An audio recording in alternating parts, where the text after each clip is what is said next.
டீக்கடை பேச்சு அரசியல் பேசும் களம் இது. அதையும் அறத்தோடு பேசும் சபை இது. உண்மை பேசும் களம் இது. உறக்க சொல்லும் மேடை இது.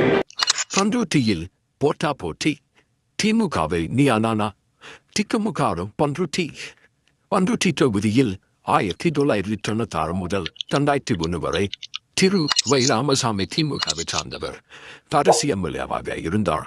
அதன் பிறகே 4 நூற்றாண்டாக திமுகவை சார்ந்த யாரும் எம்எல்ஏவாக இல்லை. தொடர்ந்து மாற்றுக் கட்சியை சார்ந்தவர்கள் மட்டுமே திமுகவின் உதயசூழல் சின்னத்தில் போட்டியிட்டனர்.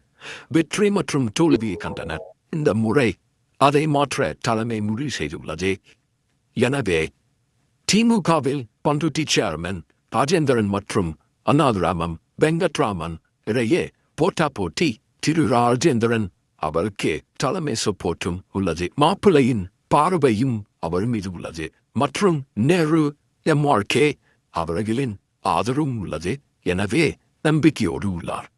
ஆனால் திரு வெங்கட்ராமன் அவர்கள் மாவட்ட செயலாளர் அமைச்சர் CV கணேசன் அவர்களின் சப்போர்ட் முழுமையாக உள்ளது. இவருக்கு தான் சீட்டு கன்ஃபார்ம் என சொல்லிக்கொண்டு இருக்கிறார். தற்போது நிலைமையில் ராஜேந்திரன் கை சற்று ஒன்றியுள்ளது.